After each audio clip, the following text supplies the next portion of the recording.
What's going on, guys? It's Greg here, aka NYPrepper.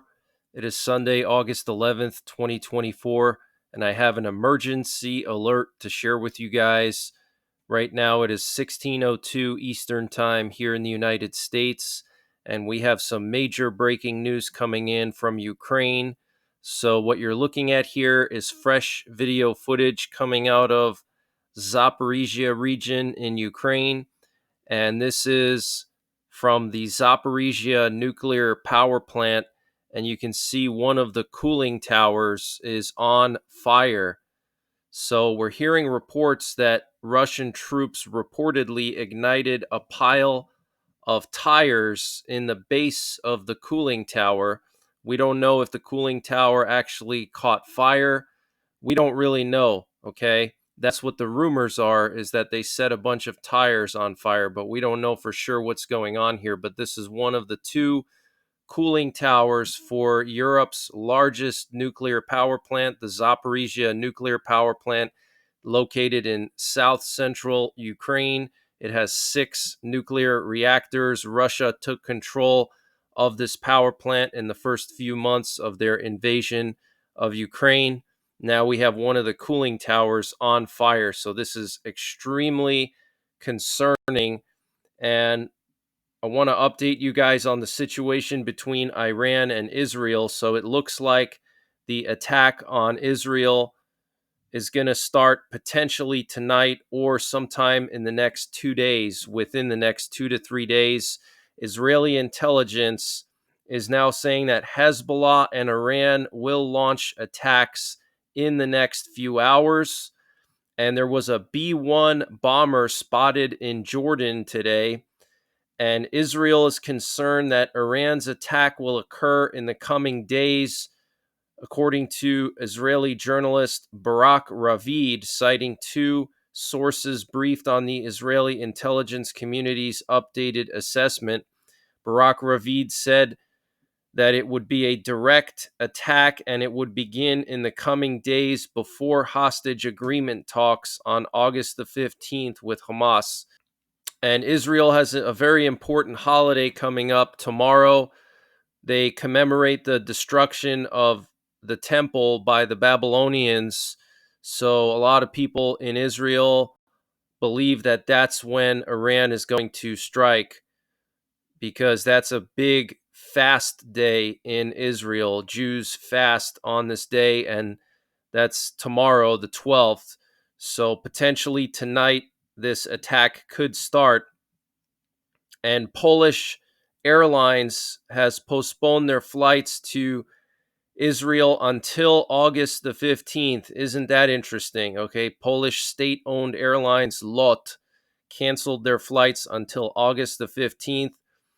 And when asked about his message to Iran ahead of the promised retaliatory attack on Israel, US President Biden simply replied, "Don't."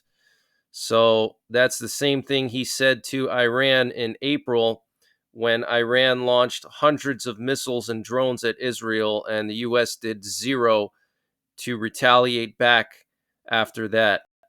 And Iran has issued a new NOTAM for gun firing through August the 14th. Isn't that pretty interesting? And this NOTAM started this morning, and it's going to be every morning from 04:30 to 14:30 through the 14th. Gunfiring will take place in Iran up to 10,000 feet. So that's pretty suspicious.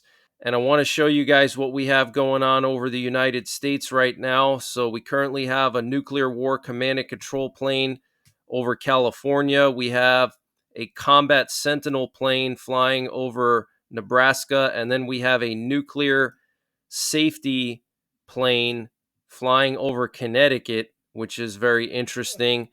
A National Nuclear Safety Administration plane. Okay, I don't know if they're going to send this thing overseas to monitor the Zaporizhia situation, but very, very interesting. And Israel will respond forcefully this time on Iranian soil if attacked, according to Israeli Channel 24.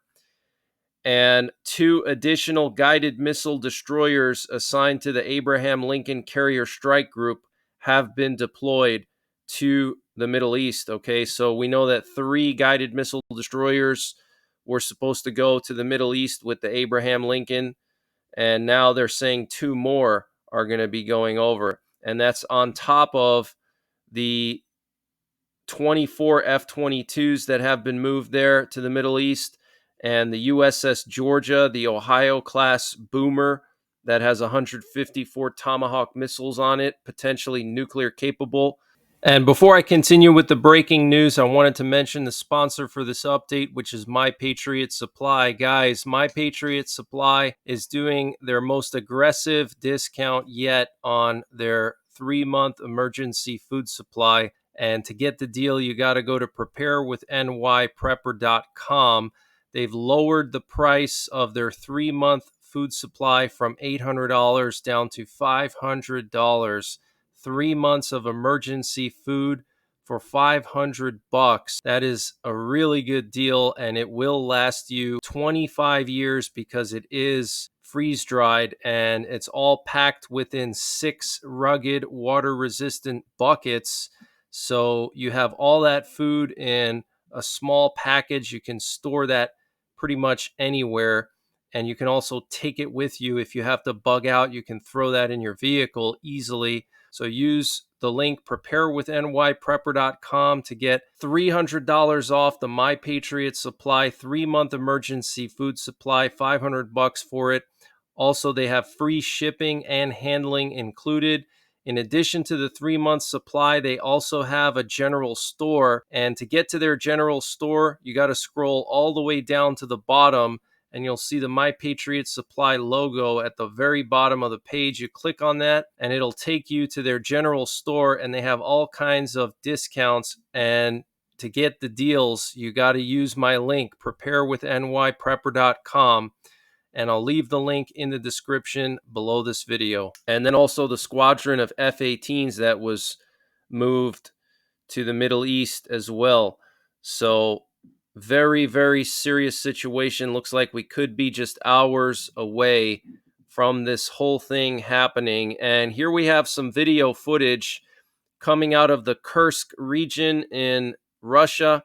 We know that Ukraine has invaded Russia and they're continuing to take more towns and more land under their control. And here we have a Ukrainian Sukhoi 27 flying freely over Kursk, which means that Russia has lost control of their airspace over Kursk, and now Ukrainian fighter jets are able to fly freely over Kursk. This is very, very bad for Russia. And we have reports that Ukraine captured Chechny's elite Akhmat forces in Kursk, who were sent there to stop the Ukrainian invasion. Those are like the Chechen special forces. They're very brutal. A lot of them fought in Bakhmut. And we have reports coming in that Ukraine has captured as many as 1,000 Russian soldiers already in Kursk.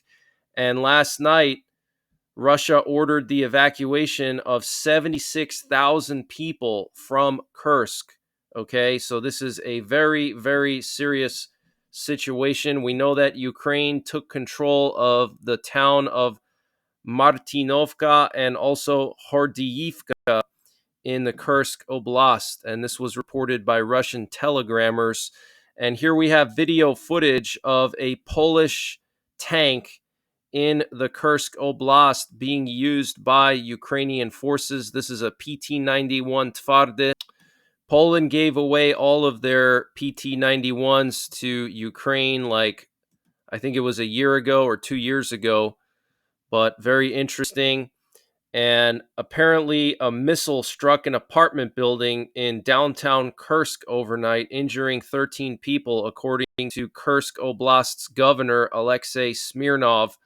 Apparently, Russian air defense units shot down the Ukrainian missile, which then crashed into a residential building, Smirnov said. A fire broke out on the premises, and emergency workers were dispatched to the site. So this situation is getting very, very serious, guys.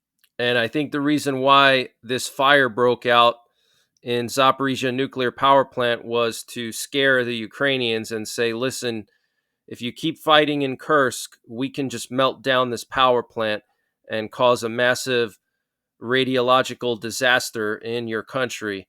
Okay. And Ukraine is actually closing in on the Kursk nuclear power plant. They're just a few miles away from it. And that's one of Russia's largest nuclear power plants. Okay. It's one of three large nuclear power plants that Russia operates. It has 4 nuclear reactors, the one in Kursk.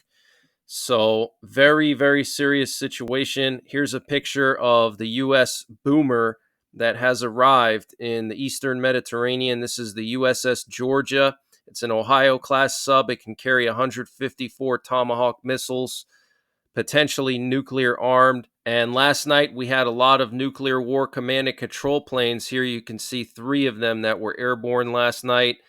And then we also had several aerial refuelers go to McGuire Air Force Base in New Jersey. These are KC-46 Pegasus planes, and they are specifically used to refuel bombers. And they flew across the country and landed in New Jersey. And this is the same thing they did last time before Iran struck Israel. They moved a ton of these Pegasus planes overseas to support our bombers. And we had more U.S. military and NATO military cargo planes going down to Qatar last night and aerial refuelers.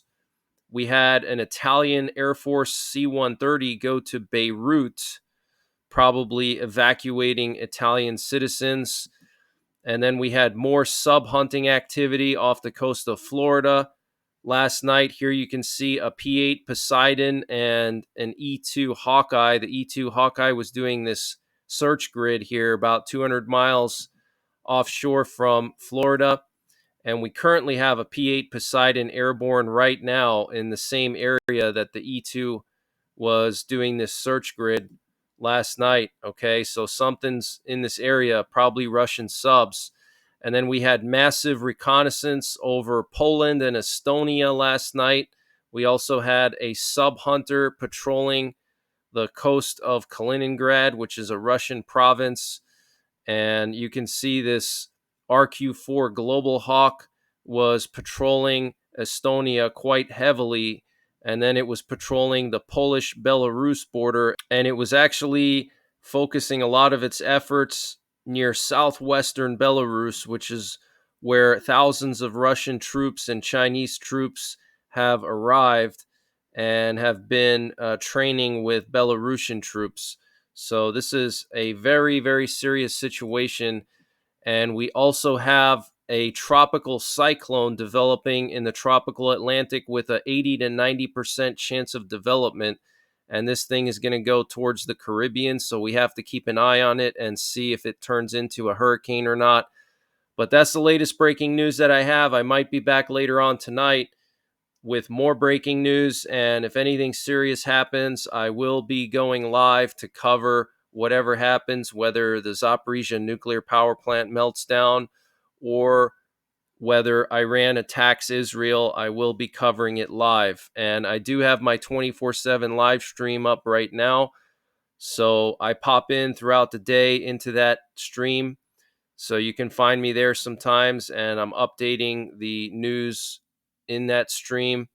So until later on, or potentially sooner if necessary, take care, God bless, and don't forget the 3 Ps: prepare, practice, and persevere.